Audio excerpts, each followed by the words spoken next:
carrying with it barakah. You know the word barakah, one of the implications of the word barakah is that barakah refers to things that grow. So what you do in this month, as we will see, is amplified. It has an enduring effect on your soul. It's a month of rahmah. Why is it a month of rahmah? Because in this month, shaitan is in captivity. Allah has made things easier for you to approach him. Your sworn enemy is in captivity. And it's a month of maghfirah. It's a month where Allah has made it so easy for you to earn His pleasure and to earn His forgiveness. And then the Prophet says, شَهْرٌ هُوَ عِنْدَ اللَّهِ أَفْضَلُ الشُّهُورِ. It's the best of months. وَأَيَّامُهُ أَفْضَلُ الْأَيَّامِ. And its days are the best of days. وَلَيَالِهِ أَفْضَلُ اللَّيَالِ. And it's important for us to internalize this. Because what happens in the first few days of the month of Ramadan, people don't really show up to the masjid because they're waiting for what? They're waiting for the big nights. We're waiting for, 15th of Ramadan, 19th, because we understand that there are special days, and there are special days in this month. But don't let that make you underestimate the power and the value of the other days. Every day, every night is sacred. We only do a'mal on certain nights, but there are a'mal for every night, for every day. وَسَاعَاتُهُ أَفْضَلُ السَّاعَاتِ. And its hours are the best of hours. Every minute of this month is sacred. Not only when you come to the masjid, when you're at home, when you're at work, every moment is sacred. It's consequential if you take advantage of it. وَهُوَ شَهْرٌ دُعِيتُمْ فِيهِ إِلَى ضِيَافَةِ اللَّهِ. It's the month in which you have been invited by Allah. You are the guests of Allah. Allah subhanahu wa ta'ala has extended an invitation to you. You are His guest. If you receive an invitation from a king or a prime minister or a scholar, how honored would you be to just be invited? Not only are you invited by Allah, what does the Prophet say? وَجُعِلْتُمْ فِيهِ مِنْ أَهْلِ كَرَامَةِ اللَّهِ. So imagine there's an invitation and there are guests. Usually when a very important person hosts a gathering, he has guests, but he also has what? Special guests, honored guests. We call them what? The VIPs, the very important people. So you might be invited to attend a gathering, but you might not be an honored guest. You just might be a regular guest. But the Prophet says, you are min ahli karamatillah. You are invited as the special guest of God. Meaning that Allah treats every single one of you as if you are His most important guest. وَجُعِلْتُمْ فِيهِ مِنْ أَهْلِ كَرَامَةِ اللَّهِ.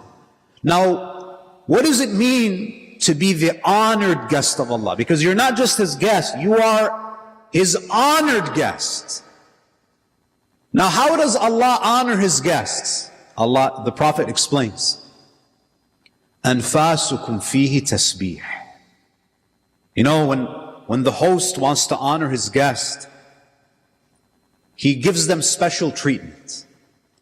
How does Allah give us special treatment in this month? Allah subhanahu wa ta'ala, He wants to bring you so close to Him, and He wants to honor you in such a way that He says, I'll reward you for breathing. Allahu Akbar. When you breathe in this month, I will count it as tasbih. As you're sitting now and you're listening, every time you inhale and you exhale, Allah gives you rewards. In other months, to receive the reward of tasbih, you actually have to do tasbih. You have to remember Allah, Allahu Akbar, Subhanallah, Alhamdulillah. But in this month, you just breathe, which is an involuntary act. So Allah in this month, He rewards you for an involuntary act that you do unconsciously. And He gives you the reward of being among the musabbihin. Now this shows you what? Is this a Lord who is eager to punish His servants? Or is this a Lord who is trying to find any excuse to show you maghfirah and rahmah? أنفاسكم فيه تسبيح ونومكم فيه عبادة. Your sleep is worship. I don't think there is one single person among us who has worshipped Allah from Isha until Fajr. Do you know anyone that has done ibadah at night for 10 hours straight without taking a break? Allah says in every other month, if you want to receive the thawab of ibadah at night, you actually have to stand up, do wudu, pray. In other months, if you want your sleep to be ibadah, you have to make the niyyah. Meaning that you have to sleep with the intention of seeking nearness to God. You're sleeping with the niyyah of regaining your energy so you can serve Allah and you can please Him the next day. But in this month, even if you don't make the niyyah, Shaykh Azhar is giving a lecture and you fall asleep in his lecture. He gives you ibadah for your little nap. وَنَوْمُكُمْ فِيهِ عِبَادَةً. So even if you sleep without the niyyah of seeking nearness to Allah, in every other month it would be mubah, it's a neutral act. But in this month it's worship. وَعَمَلُكُمْ فِيهِ مَقْبُولٌ. Allah in this month, He has lowered the threshold, the requirement for the acceptability of actions. Here in this month, Allah, He makes it so much easier. Your a'mal are much more likely to be accepted. وَدُعَاءُكُمْ فِيهِ مُسْتَجَابٌ. Anything that was hindering you from your actions being accepted, from your prayers to be answered, all of those obstacles have been removed in this month. They've all been removed. And the Prophet, then he says, I'm going to just certain parts of the khutbah. The Prophet says, فَاسْأَلُوا اللَّهَ بِنِيَّاتٍ صَادِقَةٍ وَقُلُوبٍ طَاهِرَةٍ. So the Prophet says, your dua is mustajab. So what do you pray for?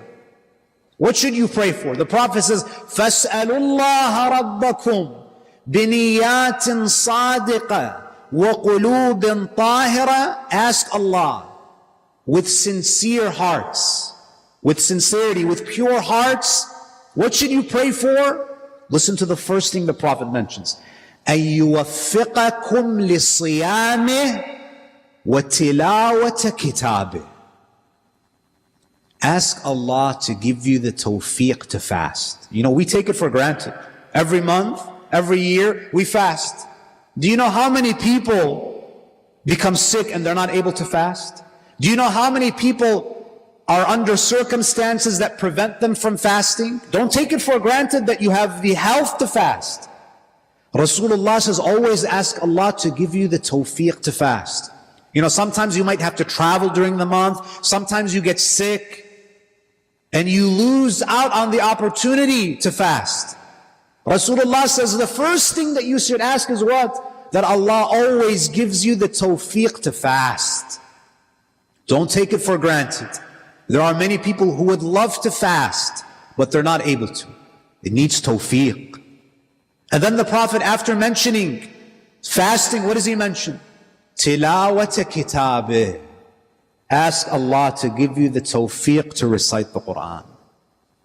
You know, brothers and sisters, there are many people, an entire year goes by and they don't open the Quran. There was a man who asks Imam al-Ridha alayhi salam, La basallu ala Muhammad wa ali Muhammad. He says to the Imam, Ya ibn Rasulullah, why did Allah mandate the recitation of Surah Al-Fatiha and another surah in the first 2 rak'ahs of every prayer? Why don't we just do a general dhikr? Why has Allah legislated the recitation of Quran in our salah? The Imam says, because if it wasn't for salah, some of us would never have a relationship with the Quran. And this is true. Some of us, if it wasn't for salah and the fact that we recite Surah Al-Fatiha every day, and we recite a short surah, some of us would have no relationship with the Quran. Meaning salah, for many people, it's their only connection to the Quran. Because they have to recite Surah Al-Fatiha and a short surah. So the Imam says, if it wasn't for this salah, if it wasn't for the fact that Allah mandated Quran as a part of your salah, you would never have a relationship with Quran. Ask Allah to give you the tawfiq to recite the Quran. And believe me, brothers and sisters, it doesn't take a long time. Today, many of you recited the first juz'u from Surah Al-Fatiha to ayah number 41 of Surah Al-Baqarah. Believe me, even if you read it at a steady pace, at a moderate pace, it will take you no longer than 30 to 35 minutes, 40 minutes max. How much time do we spend on social media every day? I guarantee most of you spend more than 40 minutes on social media a day. Ask Allah to give you the tawfiq to recite the Quran. And fasting and recitation of the Quran are linked. Because why do we fast according to the Quran? لَعَلَّكُمْ تَتَّقُونَ. So you can develop taqwa. Who benefits from the Quran? There's only one group of people that benefit from the Quran. ألف لام ميم ألف لام ميم ذلك الكتاب لا ريب فيه هدى. This Quran is guidance for who? For muttaqeen. So Allah wants you to fast so you can develop taqwa, so you can be among those who benefit from the Quran. It's all connected to the Quran. And then the Prophet, what does he say? You know, when we fast, many of us, especially, during the summertime, I don't know if you guys have this habit, especially on the weekends, people they wake up for Fajr, they have their suhoor, Fajr, and then they sleep until Dhuhr. They eat, they might watch a little bit of TV, and then they sleep until Maghrib. Why do they do this? Because they want to escape the discomfort of hunger and thirst. Now we mentioned that sleep is ibadah, but there's something that the Prophet mentions here. Rasulullah in this khutbah, he says, وَاذْكُرُوا بِجُوعِكُمْ وَعَطَشِكُمْ فِي جُوعَ يَوْمَ الْقِيَامَةِ وَعَطَشِ. The Prophet says, let your hunger and your thirst in this month make you mindful of the hunger and the thirst you will feel on the day of Qiyamah. Meaning the Prophet says, don't run away from the thirst and hunger. Experience it. Don't just sleep and try to escape the discomfort. Embrace it. Because when you feel that hunger and that thirst, it's a powerful reminder of that day. Our lives, every day in our lives is a preparation for that day. There's a narration from Imam Ali ibn Abi Talib alayhi salam, La sallu ala Muhammad wa alayhi, where he speaks about the condition of the people, on the Day of Judgment. It's a day we really underestimate how difficult that day will be. The struggles of that day. Amir al-Mu'mineen, he says, in Nahj al-Balagha, وَذَلِكَ يَوْمٌ يَجْمَعُ اللَّهُ فِيهِ الْأَوَّلِينَ وَالْآخِرِينَ.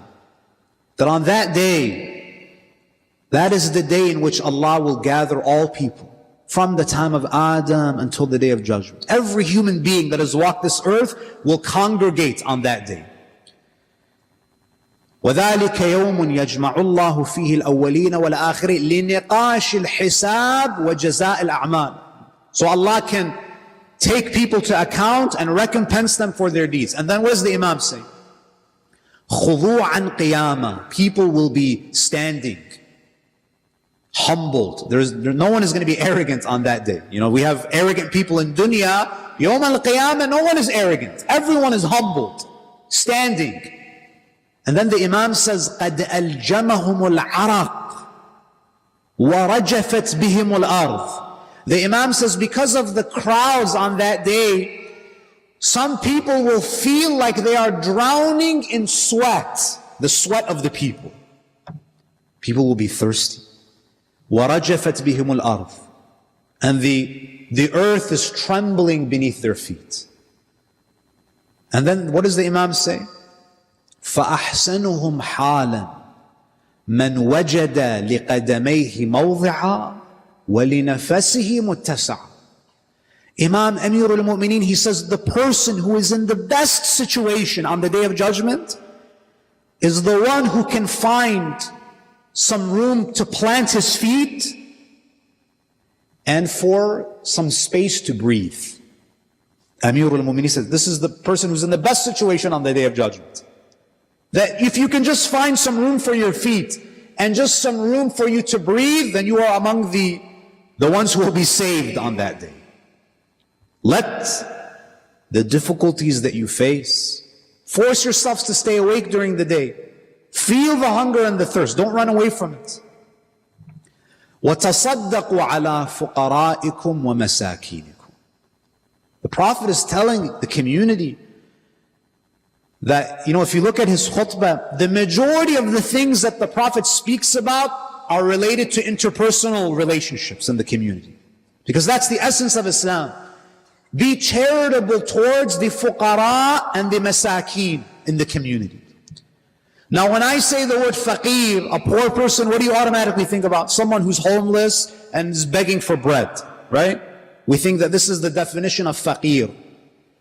In the Islamic tradition, someone who is faqir is someone who does not make enough to meet their needs, their annual needs. So for example, if there's a family and they need $50,000 a year to cover their expenses, if they work and they make $48,000 a year, they are fuqara according to the Islamic tradition. So someone might have a job and they might have a car and they come to the masjid and they dress well, but they are considered fuqara. We cannot neglect such people. We have to look after them. Miskeen, according to some, they say they don't even have the needs for their day. Whereas the faqir doesn't have their needs for the وَتَصَدَّقُوا عَلَى فُقَرَائِكُمْ وَمَسَاكِينِكُم. What typically happens, people, they become very generous after their death.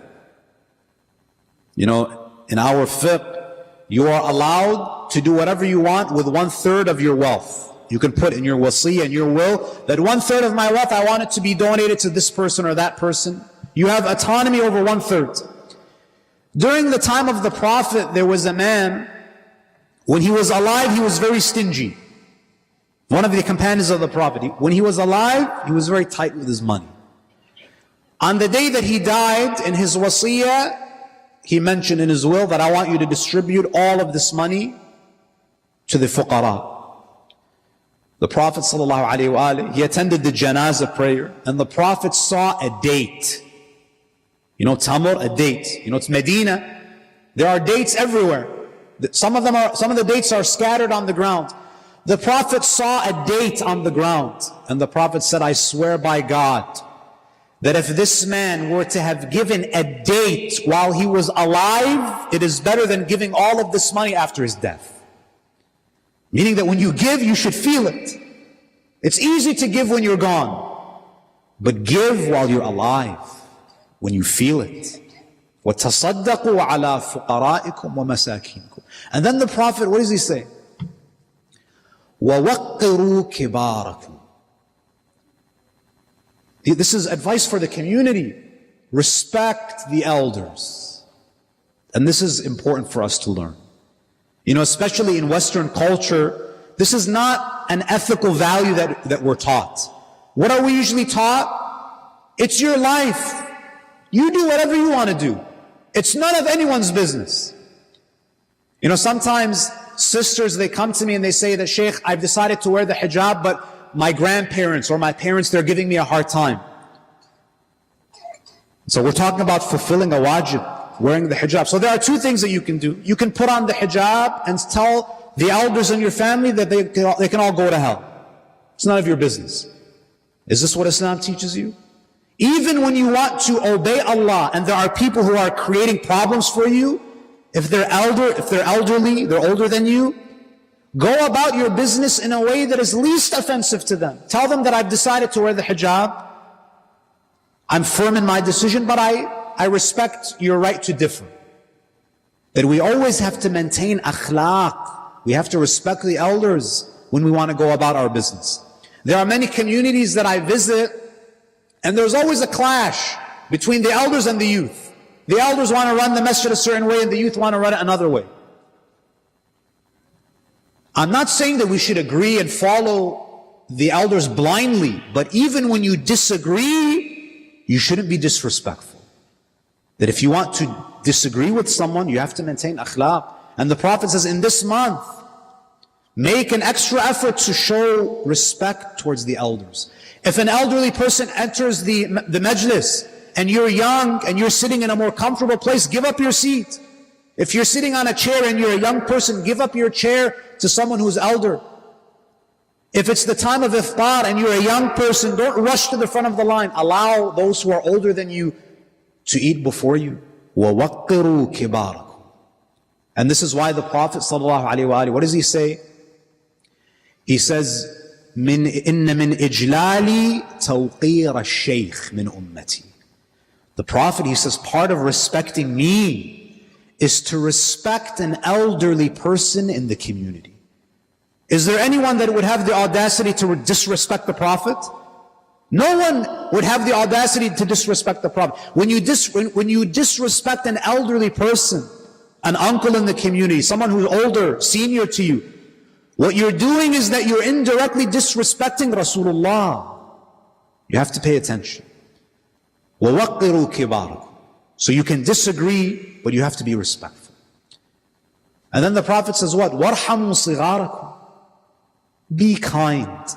Be merciful towards children. You know, in the month of Ramadan, we come to the masjid, and families, they bring their children with them. But what do we do to these poor kids? You know, some of them, they might run around, they might make a little bit of noise. We kick them out. We turn the masjid into a prison for them. Have mercy on them. I challenge anyone to bring me one narration where the Prophet became upset that there was noise and he was kicking children out of the masjid. Never. The Prophet never did that. The Prophet showed us how to treat children through his treatment of Hassan and Hussein. When the Prophet is on the minbar giving a khutbah, Imam al-Hussein alayhi salam enters and he's only 2 or 3 years old and he's walking and he's falling. He's walking and he's falling and the Prophet sees him. He comes down from his minbar. He couldn't handle to see a child fall. He would go and bring Hussein and put the young Hussein on his lap. We have to make the masajid environments that are friendly to children. We shouldn't make the masjid feel like a prison for them. I remember there was one alim, a great scholar, who was giving a sermon, giving a khutbah, and there were some children that were making a little bit of noise, and he saw that the organizers were dragging them out of the masjid. He stopped and he said, if you take them out, I am going to go with them. That if you kick the children out, I am also going to leave. Because a masjid that does not have children in it doesn't have barakah. That you should make them feel welcome. Make them feel comfortable. That even if they're not attentively listening, believe me, what's being recited from the minbar is being downloaded into their subconscious. وَارْحَمُوا صِغَارَكُمْ. You know, the Prophet ﷺ, he used to literally get down on his knees and he would allow the children to climb his back. The Prophet says, one of my sunnahs is that I always initiate salam to children. Do we do this? You know, sometimes when we enter the masjid, we're sitting, we wait for the children to come and say salam. The Prophet used to initiate the salam to the children. He used to make them feel like they are members of the community. وَارْحَمُوا صِغَارَهُمْ. Have mercy on them. And then the Prophet says, وَصِلُوا أَرْحَامَكُمْ. Maintain ties with your families, with your relatives. You know, in the month of Ramadan, we all have these plans. I'm going to recite 1 juz of the Quran. I'm going to recite this dua. We have a spiritual game plan. But have we included this, Silatul Arham, to reach out to relatives, to family members that we haven't talked to in a long time? You know, sometimes we get upset with each other. You know, you might have a relative or a friend, you know, they didn't invite you to an engagement. What a musibah, right? And then you don't talk to them for a year. The Prophet says maintain ties. Every day, at least once a week, spend 5-10 minutes sending a message, sending an email, a text message, a phone call to a relative that you haven't spoken to in a long time. You know what Imam al-Hussein alayhi salam says? There's a beautiful hadith from Imam al-Hussein. La sallu ala Muhammad wa ala Muhammad. Where Imam al-Hussein, he says, من سره أن ينسأ في أجله ويزداد في رزقه فليصل رحمه. Imam al-Hussein alayhi salam, what does he say? He says, the one who wishes to increase their lifespan. Is there anyone who doesn't want to live a long life? Everyone. If there was a pill, if I gave you a pill and say this will add 10 years to your life, you'll probably sell your car just to buy this pill. You go to the gym, because you want to live a long life. You want to live a long, healthy life. Imam al-Hussein says, the one who wants to live a long life, don't think that it's only what you eat that has an effect on how long you live. There are some spiritual things that have a bearing on your longevity. Imam al-Hussein says, the one who wants to increase his lifespan and increase his rizq. These are two things that we're all chasing after in this dunya. We want to live a long life and we want rizq. We want Allah to increase our sustenance. Imam says, do one thing. Maintain ties with your family, with your relatives. Don't say, oh, I'm not talking to this person anymore.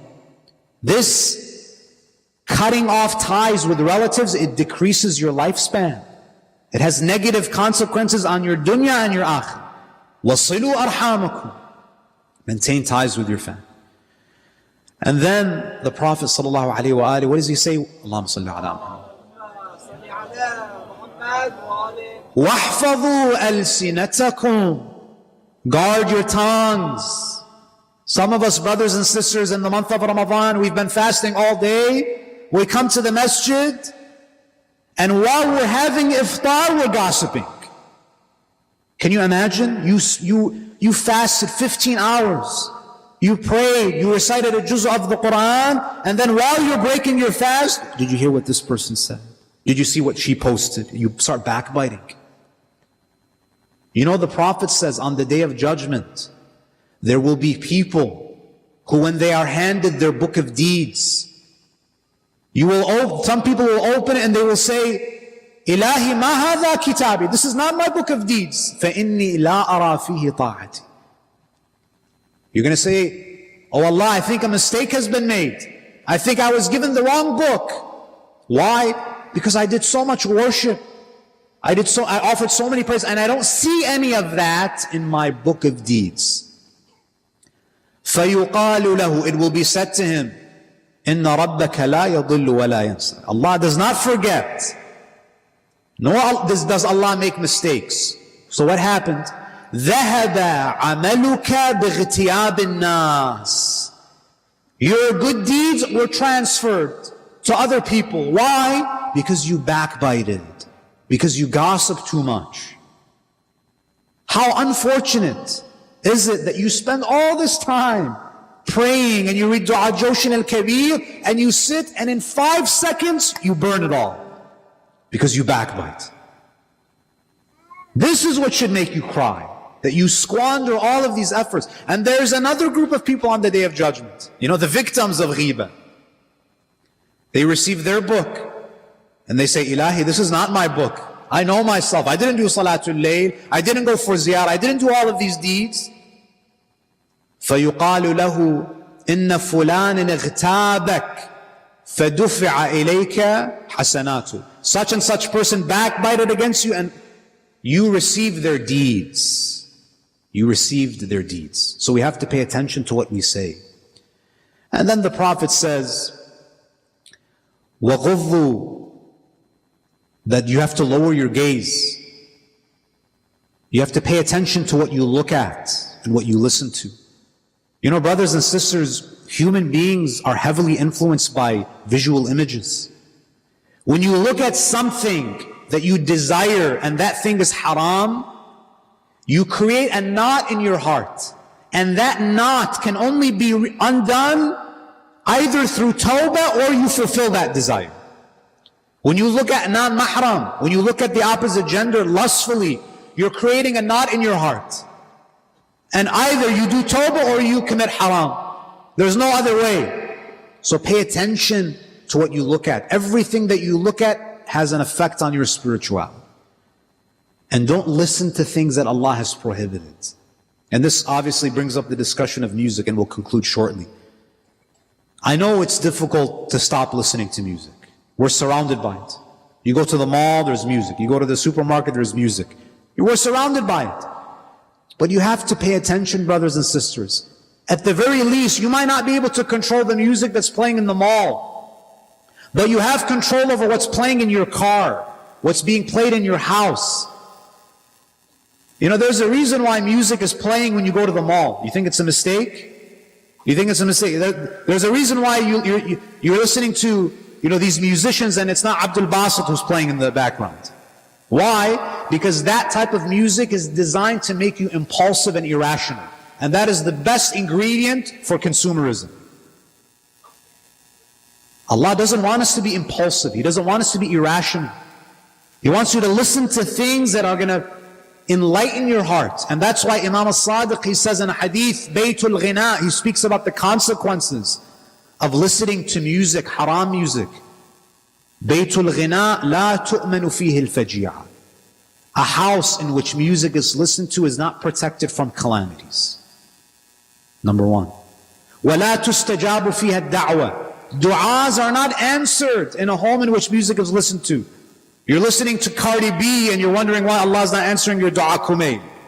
Is that a mystery? وَلَا تَدْخُلُهُ الْمَلَائِكَةِ. And malaika, they don't enter a house where music is blasted.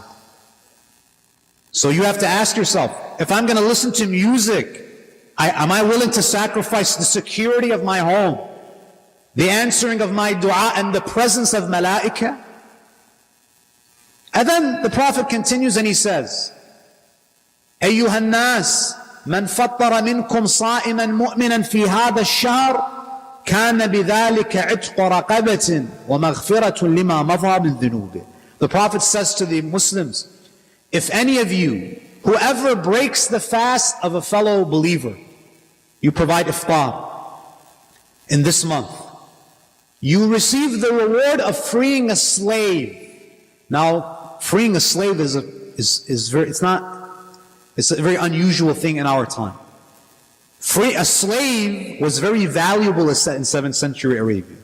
Giving away a slave is the equivalent of giving away your car in charity for the sake of Allah. It's a great amal. And all of your past sins are forgiven if you feed a believer in this month. And then when the Prophet said this, some of the Sahaba, they interrupted him. They said, قِيلَ يَا رَسُولَ اللَّهِ وَلَيْسَ كُلُّنَا يَقْدِرُ عَلَى ذَلِكَ. Not all of us have the financial means of providing iftar for believers. So what does the Prophet say? اتَّقُوا النَّارِ وَلَوْ بِشَقِّ تَمْرَةٍ. اتَّقُوا النَّارِ وَلَوْ بِشَرْبَةٍ مِّن مَاءٍ.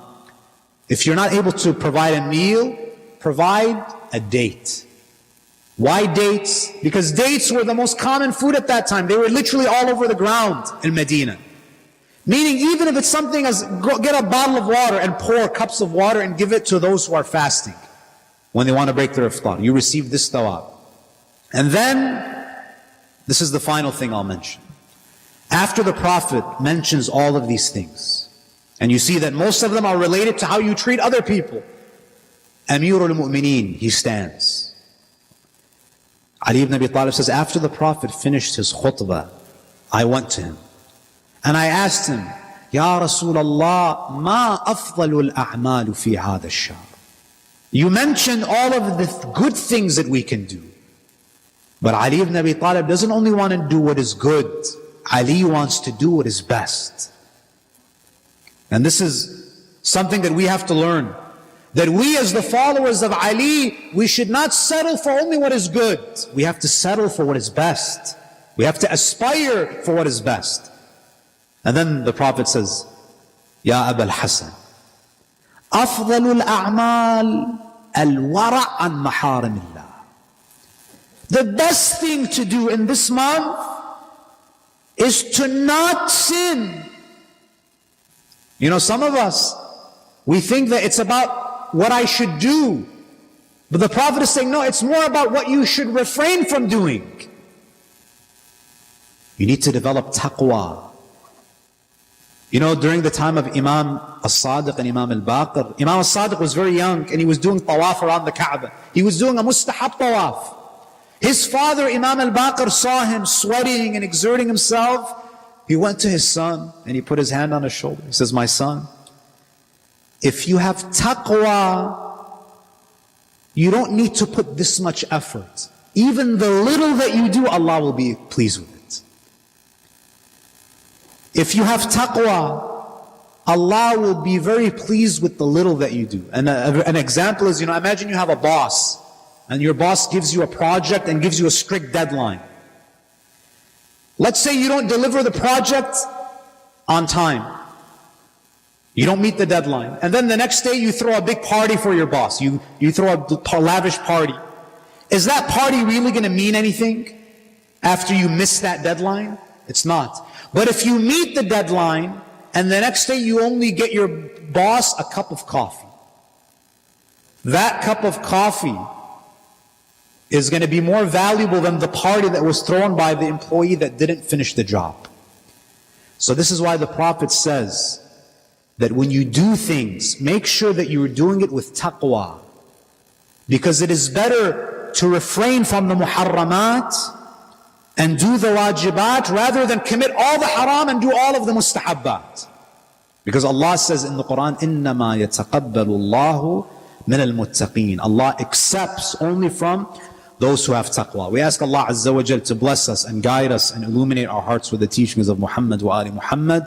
وآخر دعوانا أن الحمد لله رب العالمين وصلى الله على محمد وآله الطاهرين.